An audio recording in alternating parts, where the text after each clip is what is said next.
మే 13 జరగబోతున్నటువంటి general ఎలక్షన్‌కి సంబంధించి indelible link marks ఏవైతే ఉన్నాయో వాటిని ఏ ఓటర్‌కి వాళ్ళకి ఏ వేలికి వేయాలి, అట్లాగే ఏ హ్యాండ్‌కి వేయాలి అనే విషయంలో కొన్ని స్పెషల్ కండిషన్స్ అంటే రేర్ అకరెన్సెస్‌లో కొన్ని సందర్భాల్లో వాటిని లెఫ్ట్ హ్యాండ్ ఫోర్ ఫింగర్ కాకుండా వేరే సందర్భాల్లో మనం కొన్ని రేర్ కేసెస్‌లో హ్యాండ్ మారుతుంది, ఫింగర్ మారుతూ ఉంటుంది. అలాంటి సందర్భాలు ఏంటి అనేది ఒకసారి చూద్దాం. దానిలో ఫస్ట్ వన్ వచ్చేసరికి యాక్చువల్ ఓటర్ ఎవరైతే ఉన్నారో అతను అంటే ప్రతి ఓటర్ రేర్ కేసుల్లో కాకుండా నార్మల్ ఓటర్ ఎవరైతే ఉన్నారో అలాంటి వ్యక్తికి లెఫ్ట్ హ్యాండ్ యొక్క ఇండెక్స్ ఫింగర్ ఏదైతే ఉందో, చూపుడు వేలు ఏదైతే ఉందో ఆ చూపుడు వేలుకి వేస్తాం మనం. నెక్స్ట్ కంపానియన్గా ఎవరైతే ఓటు వేయడానికి వచ్చారో ఆ కంపానియన్గా ఓటు వేయడానికి వచ్చినటువంటి వ్యక్తి ఎవరైతే ఉన్నారో అతనికి ఎడమ చేతి చూపుడు వేలు కాకుండా కుడి చేయి చూపుడు వేలు ఏదైతే ఉందో దానికి మనం ఇండెలిబుల్ లింక్ మార్క్ అనేది వేయాలి. ఇది బాగా గుర్తుపెట్టుకోవాలి. బ్లైండ్ పీపుల్ ఎవరైతే ఉన్నారో వాళ్ళ కంపానియన్గా వచ్చిన, ఫిజికల్లీ హ్యాండిక్యాప్డ్ ఓల్డ్ పీపుల్ ఎవరైతే ఉన్నారో అలాంటి వాళ్ళకి కంపానియన్గా వచ్చిన వ్యక్తి ఎవరైతే ఉన్నారో వారికి రైట్ హ్యాండ్ ఫోర్ ఫింగర్ ఏదైతే ఉందో ఆ ఫోర్ ఫింగర్కి మనం ఇండెలిబుల్ లింక్ మార్క్ చేస్తాము. Next proxy voter, classified service voter అని చెప్పేసి అంటాము. అలాంటి వాళ్ళు వచ్చినప్పుడు మిగతా వాళ్ళకి మనం లెఫ్ట్ హ్యాండ్ ఫోర్ ఫింగర్కి అంటే ఇండెక్స్ ఫింగర్కి మార్క్ చేస్తే, ప్రాక్సీ ఓటర్ వచ్చినప్పుడు వాళ్ళకి లెఫ్ట్ హ్యాండ్ మిడిల్ ఫింగర్కి మార్క్ చేస్తాము. ఇది బాగా గుర్తుపెట్టుకోవాలి.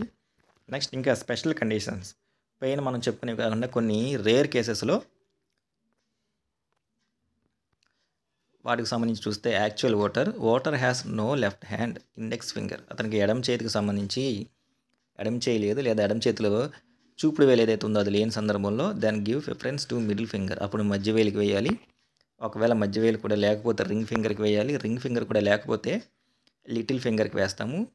అది కూడా లేకపోతే తంబు బొటన్ వేలికి వేస్తాము.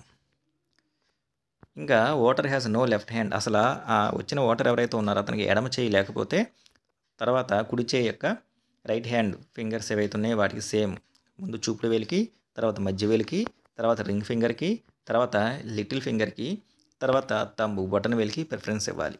ఎప్పుడంటే ఓటర్కి ఎడమ చేయి లేనప్పుడు.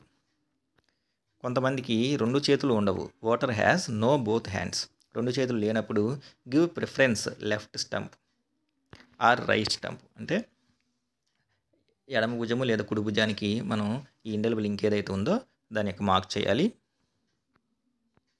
వ్యాన్ బిలో 2 months రీపోల్డ్ అక్కర్డ్, కొన్ని సందర్భాల్లో అనుకోకుండా ఎలక్షన్ జరిగినటువంటి 2 నెలల్లోనే మళ్ళీ రీపోలింగ్ కనుక జరిగితే then put left hand middle finger, అప్పుడు మామూలుగా జరిగినప్పుడు ఎలక్షన్స్కి ఏమో ఎడమ చేతి చూపుడు వేలికి వేస్తే రీపోలింగ్ జరిగినప్పుడు సందర్భాల్లో ఎడమ చేతి మధ్య వేలికి మనం ఇండెలిబుల్ లింక్ మార్క్ ఏదైతే ఉందో అది మార్క్ చేస్తాము.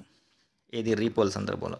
If already put ink mark left hand middle finger, కొంతమందికి మనం అప్పటికే కనుక లెఫ్ట్ హ్యాండ్ మిడిల్ ఫింగర్కి కనుక ఇంక్ మార్క్ కనుక చేస్తుంటే ఎవరికనుక యాక్చువల్ పోల్ సందర్భంలో క్లాసిఫైడ్ సర్వీస్ ఓటర్స్ ఎవరైతే ఉన్నారో వాళ్ళకి అప్పటికే లెఫ్ట్ హ్యాండ్కి మిడిల్ ఫింగర్కి ఇంక్ మార్క్ చేయడం జరుగుతుంది. అప్పుడు then put left hand ring finger, అప్పుడు వాళ్ళకి ఏం చేయాలంటే లెఫ్ట్ హ్యాండ్ యొక్క రింగ్ ఫింగర్ ఏదైతే ఉందో దానికి ఇండెలిబుల్ లింక్ ఏదైతే ఉందో అది మార్క్ చేయాలి. సో ఈ విధంగా ఇండెలిబుల్ లింక్ ఏదైతే ఉందో దానికి సంబంధించి మామూలుగా యాక్చువల్ ఓటర్స్ అయితే నార్మల్ ఓటర్స్ మామూలుగానే మనం లెఫ్ట్ హ్యాండ్ ఫోర్ ఫింగర్ ఏదైతే ఉందో ఆ ఇండెక్స్ ఫింగర్కి మార్క్ చేస్తాము. ఇప్పుడు మనం చెప్పుకున్నటువంటి కంపానియన్స్ కానీ ప్రాక్సీ ఓటర్స్ కానీ అట్లాగే ఎవరికైతే లెఫ్ట్ హ్యాండ్ లేదో ఫోర్ ఫింగర్ లేదో లేకపోతే రెండు చేతులు లేని వాళ్ళు ఎవరైతే ఉన్నారో లేదా రీపోల్ జరిగే సందర్భాల్లో ఇప్పుడు మనం చెప్పుకున్నటువంటి ఈ కేసెస్ అనేవి అరైజ్ అవుతాయి. ఆ సందర్భాల్లో ఇప్పుడు మనం చెప్పుకున్నటువంటి ఇన్స్ట్రక్షన్స్ ఏవైతే ఉన్నాయో వాటిని ఫాలో అవుతూ ఈ ఇండెలిబుల్ లింక్ ఏదైతే ఉందో దాన్ని మనం మార్క్ చేయవలసి ఉంటుంది.